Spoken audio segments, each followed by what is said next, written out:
فبأي آلاء ربكما تكذبان. Baik, kata Ibnu Umar radhiyallahu anhuma, anin Nabi sallallahu alaihi wasallam annahu qala, dari Nabi sallallahu alaihi wasallam sungguhnya beliau bersabda, ma min ayyamin a'zamu indallah, tidak ada hari-hari yang lebih besar di sisi Allah, wala ahabbu ilaihi fihinnal amalu min hadhil ayyamil ashr, dan tidak ada hari-hari yang lebih dicintai oleh Allah amalan salih pada hari-hari itu melebihi 10 hari pertama di bulan Dzulhijjah ini.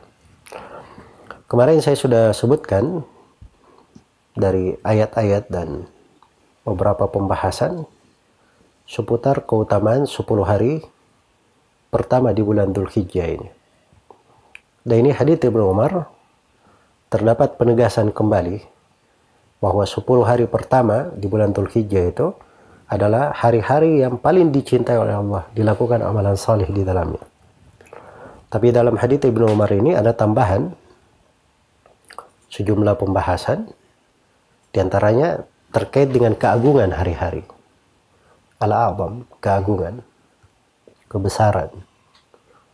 Iya. Karena bulan Dzulhijjah ini itu masuk dari Ashhurul Hurum, 4 bulan yang dihormati. Inna iddatasy syuhuri indallahi 12 syahran fi kitabillah yauma khalaqas samawati wal ard minha arba'atun hurum. Sungguhnya jumlah bulan di sisi Allah ada 12 bulan di waktu diciptakannya langit dan bumi. Dari 12 bulan ini ada 4 bulan disebut sebagai Ashhurul Hurum, bulan haram.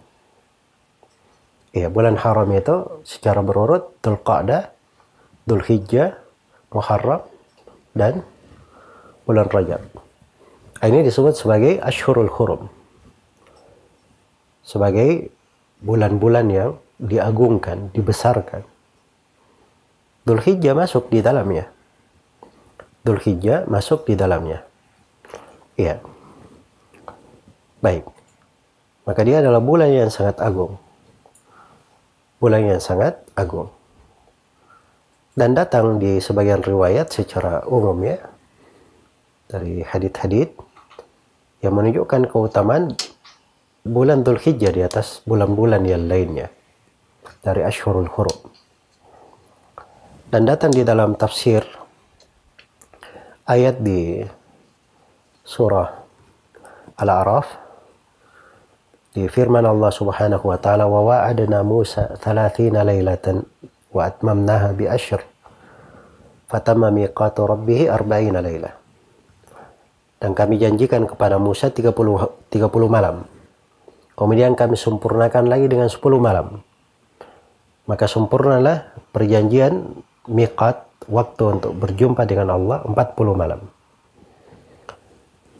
Iya. Disebutkan bahwa kebanyakan ahli tafsir menafsirkan 30 malam itu adalah bulan Dzulqa'dah. Dan 10 malam tambahannya itu adalah 10 malam bulan Dzulhijjah. Dan itu diucapkan oleh Mujahid bin Jabr, dari penafsiran Mujahid bin Jabr ini. Kemudian Masruq Ibnul Ajda Abu Musa al-Wadi'i. Kemudian dari penafsiran Ibnu Jurayj Abdul Malik bin Abdul Aziz. Dan itu diriwayatkan dari Ibnu Abbas radhiyallahu anhuma. Iya. Sehingga waktu Allah berbicara kepada Nabi Musa itu pas digenap 40, itu terjadi pada Yaumun Nahar, terjadi pada hari Nahar. Ini disebutkan oleh Ibnu Katsir rahimahullah di dalam tafsirnya, dan selain dari Ibnu Katsir. Baik. Dan ini juga dari keutamaan bulan haram ini, dari keutamaan bulan Dzulhijjah. Dan Nabi Shallallahu Alaihi Wasallam mutawatir dari beliau bertanya di musim haji terkait dengan keagungan darah. Iya.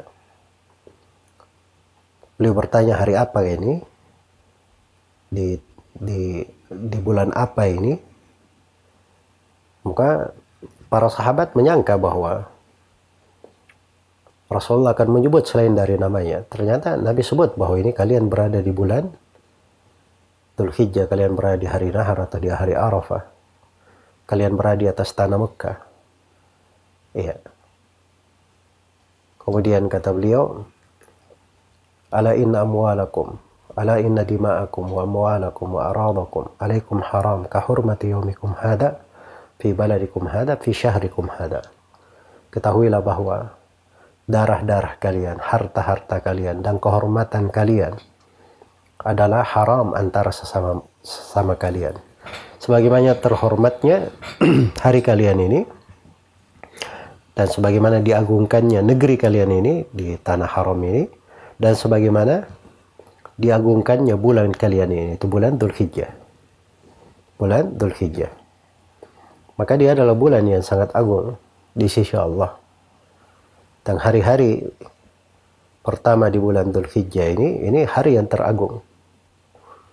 Khususnya tanggal 10-nya, terdatang hadits lain penjelasan bahwa dia adalah hari yang paling agungnya. Hari yang paling agungnya, yaitu hadits Abdullah ibnu Qurt radhiyallahu anhu. Nabi sallallahu alaihi wasallam bersabda, "A'dhamul ayyami 'indallah yaumun nahr, thumma yaumul qar." Hari yang paling agung di sisi Allah adalah hari Nahar, tanggal 10, thumma yaumul qar, kemudian hari kalian menetap di Mina, yaitu tanggal 11. Jadi tanggal 8 itu, 8 Dzulhijjah disebut hari Tarwiyah.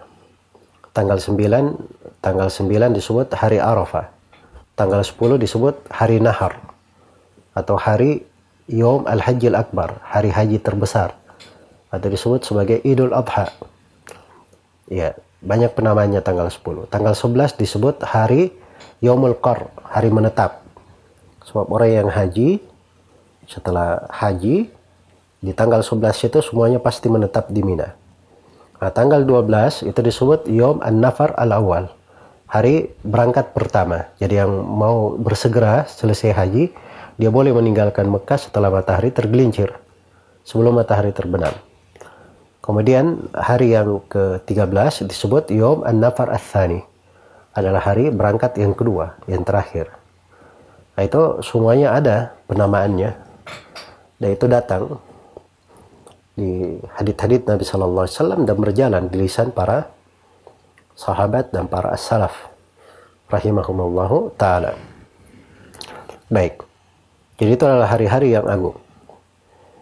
Jadi katakan, ma min ayyamin a'zamu indallah, tidak ada hari-hari yang lebih agung di sisi Allah, wala ahabbu ilaihi minhunna, dan tidak pula lebih dicintai oleh Allah, al-amalus salihu min hadhil ayyamil ashar, yang hari-hari ini paling dicintai oleh Allah, beramal salih di dalamnya. Beramal salih di dalamnya. Telah kita terangkan pada pertemuan yang telah lalu bahwa frasa amalan salih itu mencakup seluruh amalan salih, apakah amalan yang wajib maupun amalan yang sunnah. Jadi kalau jadi jenis wajib dilakukan di 10 hari pertama di bulan Dzulhijjah ini, maka itu akan lebih besar pahalanya, lebih dicintai oleh Allah daripada hari-hari yang lainnya. Sama dengan amalan-amalan yang disunnahkan. Iya, dari ibadah-ibadah yang disunnahkan. Tapi secara khusus Nabi memberi ada 3 hal yang hendaknya banyak dilakukan. Kata beliau, fa'akthiru fihinna at-tahmida wat-tahlila wat-takbir. Maka perbanyaklah di hari-hari ini bertahmid, membaca alhamdulillah, wat-tahlil, membaca la ilaha illallah, wat-takbir, dan bertakbir, membaca Allahu Akbar. Membaca Allahu Akbar. Iya. Baik, dan sini dari fikih terkait dengan hadits yang mulia ini, bahwa dari amalan salih yang dianjurkan secara khusus di 10 hari pertama di bulan Dzulhijjah adalah banyak berzikir kepada Allah Subhanahu wa taala. Ya, memperbanyak zikir, bertahmid, bertakbir, bertahlil. Karena itu dari awal masuknya bulan Dzulhijjah hingga terbenamnya matahari di hari-hari tasyrik, Nah, itu disyariatkan untuk berzikir. Ya. Dan zikirnya di sini disebut at-tahmid. Tahmid itu membaca alhamdulillah. At-tahlil membaca la ilaha illallah. Kalau dia baca lengkap la ilaha illallah wahdahu la syarikalah lahul mulku wa lahul hamdu wa huwa ala kulli syai'in qadir, itu juga tahlil namanya. Iya, takbir dia baca Allahu Akbar. Dia baca Allahu Akbar. Ya, kalau dari sisi ibadah secara lafaz ada keluasan. Ada keluasan. Iya. Karena memang ayatnya yang memberi anjuran untuk banyak berzikir juga luas, tidak ditentukan bagaimana bentuk zikirnya, bagaimana lafaz zikirnya tidak disebut. Wa yadhkuru smallahi fi ayyamin ma'lumat. Terkait dengan keagungan bulan Dzulhijjah, supaya mereka berzikir kepada Allah di hari-hari yang dimaklumi, yaitu 10 hari pertama di bulan Dzulhijjah. Di hari-hari tasyrik dikatakan wadhkurullaha fi ayyamin ma'dudat. Berzikirlah kalian kepada Allah di hari-hari yang terbilang, yaitu hari-hari tasyrik. Sebut dengan zikir juga. Tidak disebut bagaimana konteksnya. Ya, karena itu memang tidak ada hadits yang syah secara khusus dari Nabi sallallahu alaihi wasallam. Beliau mengajarkan teksnya bagaimana. Karena itu para ulama silam pendapat di dalam masalah teks yang dibaca. Iya. Tapi umumnya apa yang datang dari para sahabat Nabi sallallahu alaihi wasallam itu lebih didahulukan. Itu lebih didahulukan. Iya. Jadi Al-Hafidz Ibnu Hajar rahimahullahu taala itu menyebutkan di Fathul Bari bahwa riwayat yang paling sahih dari sahabat Rasulullah sallallahu alaihi wasallam tentang takbir adalah membaca Allahu Akbar kabira. Baik. Adalah membaca Allahu Akbar, Allahu Akbar, Allahu Akbar kabira. Itu yang disebut oleh Al-Hafidz Ibnu Hajar rahimahullah. Dan beliau nisbatkan itu dari riwayat Abdul Razzaq dari Salman Al-Farisi. Dan memang ada di Musannaf Abdul Razzaq di jilid 9 halaman 142, dan sanadnya Masya Allah, sanad yang bagus ya. Kata beliau, kata Abdul Razzaq dari riwayat Ma'mar, ini kayaknya di akhir dari Musannaf Abdul Razzaq, berarti di Jami' Ma'mar bin Rashid. Ma'mar bin Rashid berkata Asim bin Sulaiman, an Abi Uthman an-Nahdi. Abu Uthman an-Nahdi akan datang bersama kita, namanya Abdurrahman bin Mul, dari ulama tabi'in terkenal. Qala kana Salmanu yu'allimuna at-takbir. Adalah Salman mengajari kepada kami takbir. Yaqulu kabbirullah.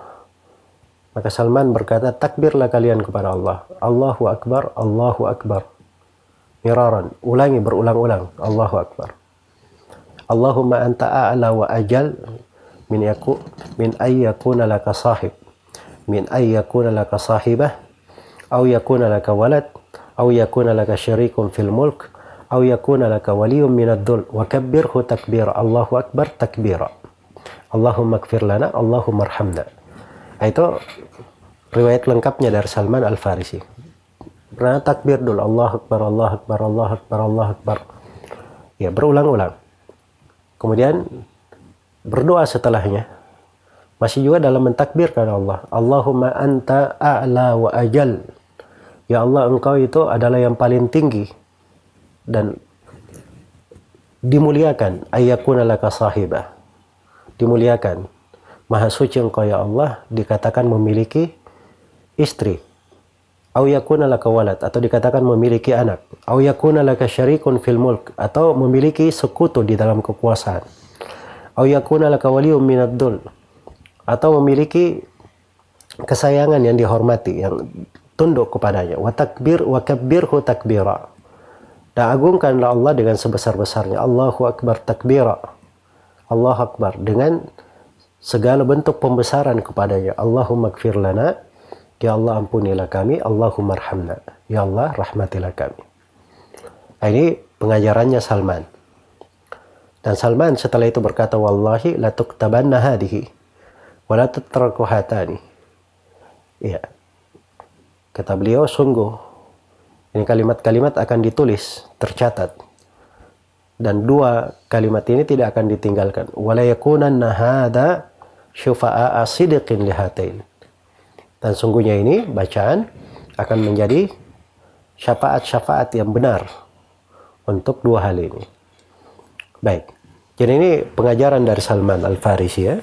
Dan akhirnya apa yang beliau ajarkan di sini karena beliau sebutkan keutamaan itu bermana hadits marfu. Bermana hadits marfu. Kemudian yang kedua, yang syah dari Abdullah bin Mas'ud dan sejumlah sahabat itu mereka membaca Allahu Akbar, la ilaha illallah, Allahu Akbar, walillahil hamd. Jadi takbirnya dua kali di depan. Allahu Akbar, la ilaha illallah, Allahu Akbar, walillahil hamd. Ada dalam sebagian riwayat 3 kali. Allahu Akbar, la ilaha illallah, Allahu Akbar, walillahil hamd. Tapi riwayatnya lemah ya. Riwayatnya lemah. Hanya saja kalau ada yang ingin mengamalkannya, kita tidak ingkari ya. Boleh saja, karena saya sudah terangkan dari awal bahwa takbir itu tidak ada ikatan yang mengikatnya. Dia ada keluasan. Ada keluasan. Tapi kalau kita mau ikut dari takbirnya para sahabat, yang syah itu takbirnya 2 kali di depan. Allahu Akbar, la ilaha illallah, Allahu Akbar, walillahil hamd. Baik. Kemudian yang ketiga dari jenis takbir yang syah dari Ibnu Abbas radhiyallahu anhuma. Iya. Jadi syah dari Ibnu Abbas radhiyallahu anhuma itu beliau bertakbir Allahu Akbar kabira, Allahu Akbar kabira, Allahu Akbar wa ajallu, Allahu Akbar walillahil hamd. Ini agak mudah ya dihafalkan. Allahu Akbar kabira, Allahu Akbar kabira, Allahu Akbar wa ajal, Allahu Akbar walillahil hamd. Itu syah dari Ibnu Abbas radhiyallahu anhuma. Ya kalau dia bertakbir seperti itu boleh. Ya, ada bentuk takbiran yang datang di lisan sebagian as-salaf. Ya Allahu Akbar kabira, subhanallahi walhamdulillah, Allahu Akbar kabira, walhamdulillahi katsira wa subhanallahi bukratan wa asila. Nah, itu juga ada. Kalau dibaca juga nggak ada masalah. Iya. Nah, itu di masyarakat kita kadang dibaca ini ya, dicampur sana sini. Nah, itu nggak ada masalah. Kalau dia membaca subhanallah walhamdulillah wala ilaha illallah Allahu Akbar atau subhanallah walhamdulillah wala ilaha illallah, itu kan syah di dalam beberapa riwayat disebut sebagai al-baqiyatus salihat. Al-baqiyatu as-salihat. Iya. Yang disebut di surah Al-Kahfi, wal baqiyatus salihatu khairun inda rabbika thawaban wa khairun amalan. Dan baqiyat salihat di sisi Rabbmu itu lebih baik pahalanya dan lebih diharapkan. Kalau di surah Maryam, wal baqiyatus salihatu khairun inda rabbika thawaban wa khairun maradda. Ya, dan lebih baik pengembaliannya. Jadi di riwayat-riwayat tentang hadits al-baqiyatus salihat itu ada 3 kalimat. Subhanallah, walhamdulillah, la ilaha illallah. Iya. Dan kalau seorang membacanya itu dari hal yang bagus. Kalau dia ikutkan 4 dari rangkaian subhanallah, alhamdulillah, wala ilaha illallah, Allahu Akbar, itu adalah hal yang bagus. Dia ulangi, dia baca. Kemudian yang syah juga dari para sahabat, mereka di dalam takbir itu mengangkat suara. Mereka mengangkat suaranya. Ya, karena itu Ibnu Umar, Abu Hurairah, mereka masuk ke pasar bertakbir, membesarkan suaranya, dan diikuti oleh manusia. Diikuti oleh manusia bertakbir. Maka itu memang hari-hari mengagungkan dan membesarkan Allah. Itulah indahnya di dalam beragama ini. Ya ada saat-saat yang memang dihidupkan, dibesarkan, dijaharkan dari takbir dan dzikir agar supaya jiwa-jiwa itu terbangkit semangatnya. Kelihatan ada perubahan di dalam kehidupannya. Iya. Dan ini dari sunnah-sunnah yang subhanallah kadang banyak ditinggalkan oleh kaum muslimin di hari-hari ini. Iya. Padahal ini dari hal yang agung dan besar untuk kita hidupkan. Karena itu jangan malu seorang itu keluar dari rumahnya atau dia ke pasar atau kemana. Dia sambil berjalan bertakbir, Allahu Akbar, la ilaha illallah, Allahu Akbar, walillahil hamd. Selain daripada dia menjalankan syariat sunnah, dia juga mengingatkan orang lain. Ya mungkin kalau saya tidak dengar orang lain bertakbir, mungkin saya lupa. Tapi begitu saya mendengar orang lain melakukannya, maka itu mengingatkan saya. Baik, itu mengingatkan. Jadi ini terkait dengan pembahasan hadits Abdullah bin Umar radhiyallahu anhuma.